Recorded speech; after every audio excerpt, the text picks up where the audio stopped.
सोचिए, इतिहास के बड़े बड़े राज कभी कभी सिर्फ एक सादे से पन्ने पर लिखे मिलते हैं। आज हम बिल्कुल ऐसी ही एक कुंजी उठाने वाले हैं और उससे प्राचीन भारत का एक भूला हुआ अध्याय खोलने जा रहे हैं। तो चलिए जरा इसमें गहराई से उतरते हैं। ये देखिए, हमारे सामने हाथ से लिखी हुई एक लिस्ट है।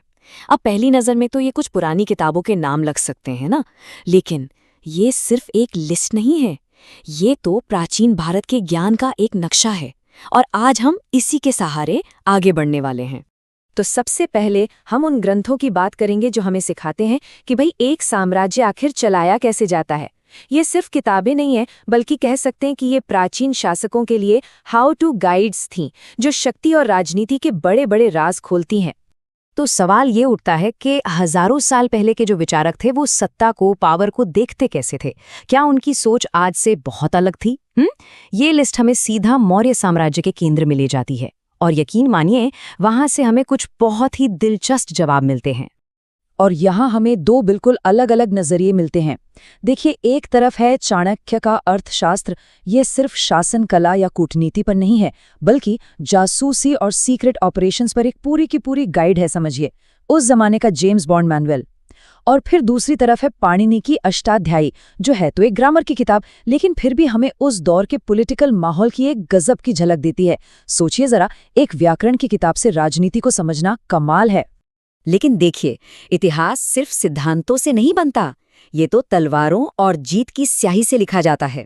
तो अब हम अपना ध्यान उन ग्रंथों की तरफ ले जाते हैं जो हमें लड़ाइयों, राजवंशों के बनने बिगड़ने की सीधी सपाट कहानियां सुनाते हैं।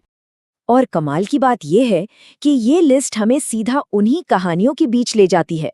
यूनानी हमलावरों के घोड़ों की टापों से लेकर राजवंशों के महलों में चल रही साजिशों तक, ये हमें हर चीज का गवाह बनाती है। और हर कहानी बड़ी ही बारीकी से दर्ज की गई थी। यहाँ हमारे पास 3 ग्रंथ हैं जो हमें 3 अलग अलग दौर में ले जाते हैं। कात्यायन की गार्गी संहिता हमें भारत पर यवन यानी कि प्राचीन यूनानी आक्रमण की पूरी उथल पुथल दिखाती है। फिर पतंजलि का महाभाष्य शुंग राजवंश के उदय की कहानी सुनाता है।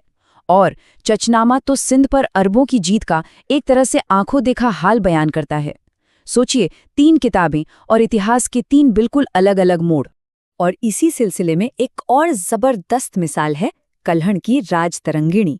ये किसी एक घटना का जिक्र नहीं करती, बल्कि कश्मीर के शासकों का सदियों का एक एक करके पूरा व्यवस्थित इतिहास बताती है।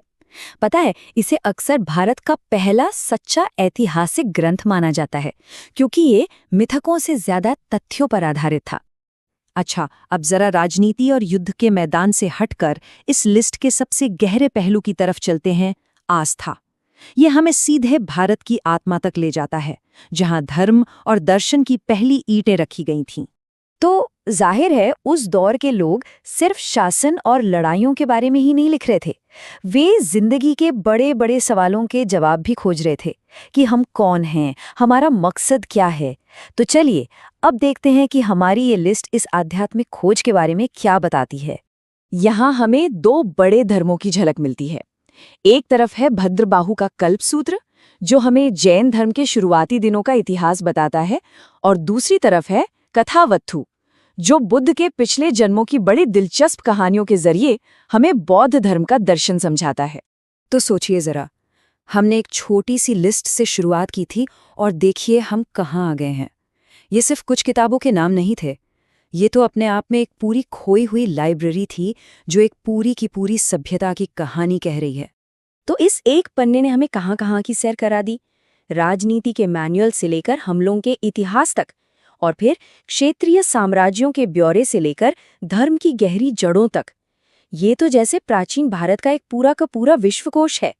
और ये बात कितनी कमाल की है कि ये लिस्ट सिर्फ एक दस्तावेज नहीं है, ये उस प्राचीन समाज का आईना है जो अपने वक्त के सबसे बड़े सवालों से जूझ रहा था, शक्ति, संघर्ष और आस्था। और सच कहूं तो ये वही सवाल हैं जो आज भी हमें सोचने पर मजबूर करते हैं। और आखिर में ये हमें एक सवाल के साथ छोड़ जाता है। अगर हाथ से लिखी सिर्फ एक लिस्ट हमें इतिहास के इतने सारे पन्ने खोलकर दिखा सकती है, तो जरा सोचिए हमारे अतीत में और कितनी कहानियां, कितने राज दफन हैं जो बस खोजे जाने का इंतजार कर रहे हैं, बस सही कुंजी का इंतजार कर रहे हैं।